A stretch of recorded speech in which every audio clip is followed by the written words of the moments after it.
Good morning बच्चों।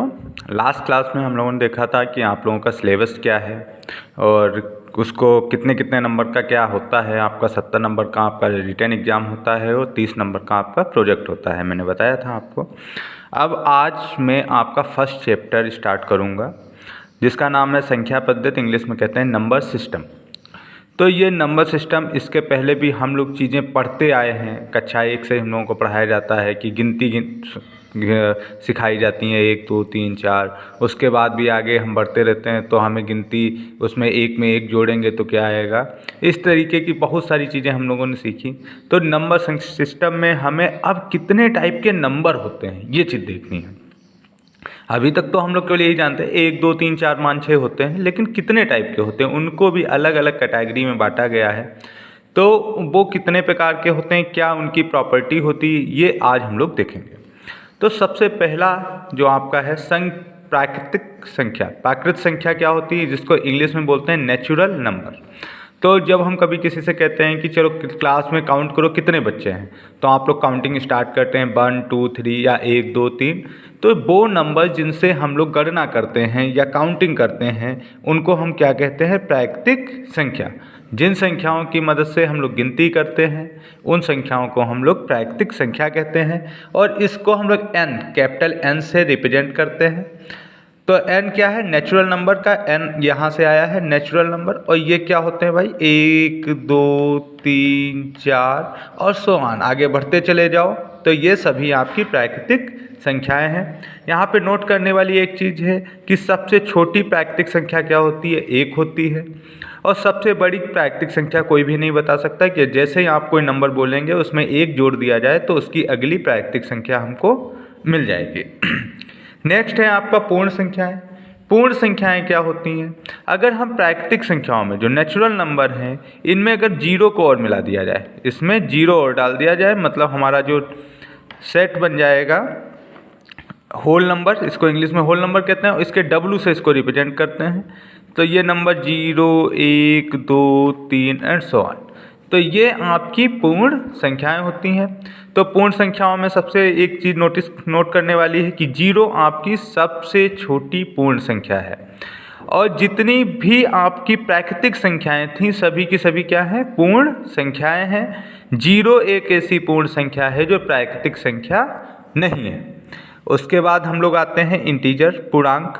पूर्णांक क्या होते हैं, अभी हमारे पास होल नंबर है, होल नंबर में हमारा 0 1 2 3 ये सभी हैं।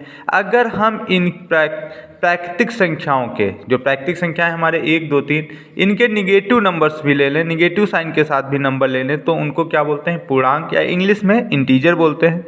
इसको आई से लिखते हैं और कई बुक्स में हम लोग जेड से भी इसको रिप्रेजेंट करते हैं, या तो आई से लिखते हैं या तो जेड से लिखते हैं। ये नंबर्स क्या हो जाएंगे, जो आपके पूर्ण संख्याएं थीं ये तो होती ही हैं, साथ में इसमें हम इनके निगेटिव नंबर्स भी डाल देते हैं, -1 -2 -3। तो ये आपकी इंटीजर्स या पूर्णांक हो जाएंगे। और कोई भी सबसे छोटा पूर्णांक नहीं होता है, सबसे बड़ा पूर्णांक नहीं होता है, क्योंकि इस साइड में जितना हम लोग बढ़ते चले जाएंगे, अगर कोई भी बोलता है कि -20 सबसे छोटा पूर्णांक है तो -20 से एक और घटा दिया जाए -21, एक दूसरा नंबर मिल जाएगा। इसलिए कोई भी सबसे छोटा ना पूर्णांक होता है और ना ही कोई पूर्णांक सबसे बड़ा होता है। उसके बाद आते हैं प्रमेय संख्याएं।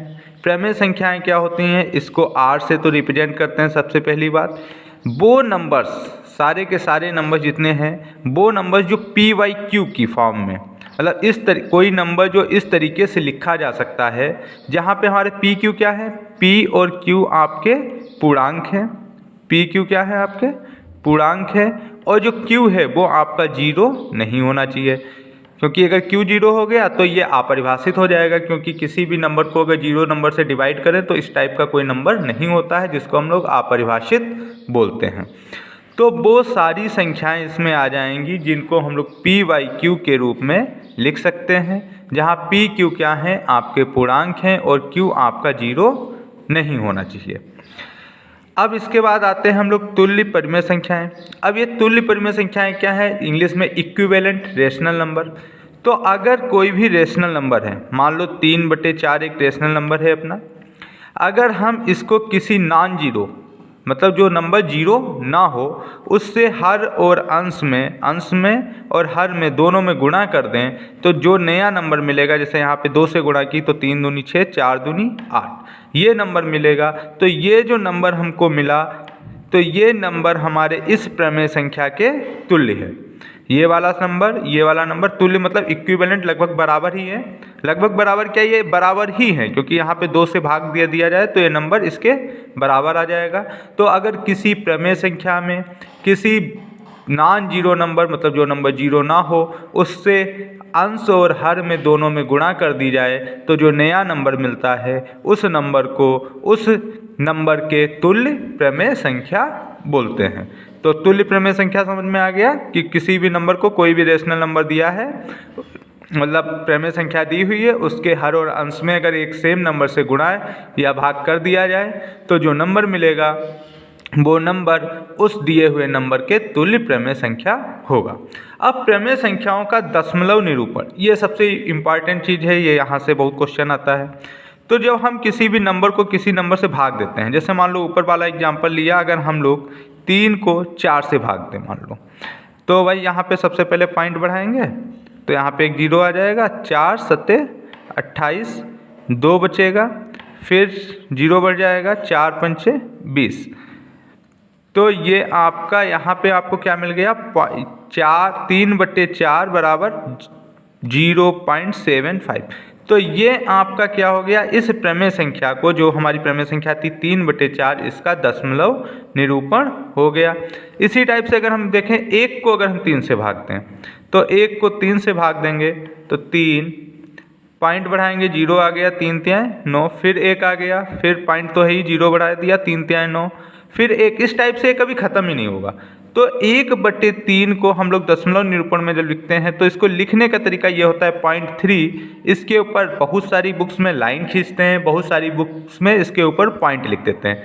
तो जब पॉइंट या लाइन खींची होती है इसका मतलब होता है वो नंबर बार बार रिपीट हो रहा है और इसको हम लोग लिखते चले जाएं, जितना मन करे उतना लिख लें, ये चलता चला जाएगा। यहाँ पे अभी भाग देते चले जाएं, ये 3 3 3 3 आता चला जाएगा, कभी ख़त्म नहीं होगा।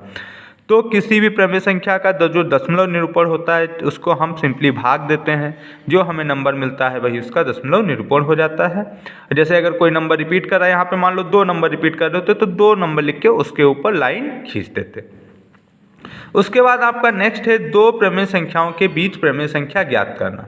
तो कोई भी 2 प्रमेय संख्याएं दी हुई हैं, उनके बीच में प्रमेय संख्या ज्ञात करना है। तो इसका सबसे पहले एक मेथड हम बता रहे हैं। जैसे मान लो एक ही नंबर हमें निकालना है, मान लो a और b 2 प्रमेय संख्याएं हैं, इनके बीच में हमको एक नंबर निकालना है।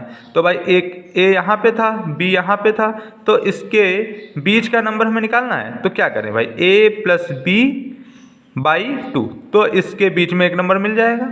इसी टाइप से अगर और मान लो 2 प्रमेय संख्याएं निकालनी हो तो एक नंबर ये मिल गया, अब इन दोनों को भाग दे दिया जाए तो यहाँ पे एक नंबर मिल जाएगा, इन दोनों को 2 से भाग दे दिया, यहाँ पे मिल जाएगा। इस टाइप से जितने नंबर चाहिए हम लोग निकाल सकते हैं। इससे रिलेटेड एग्जाम्पल और इससे रिलेटेड एक मेथड और है, वो हम लोग कल डिस्कस करेंगे।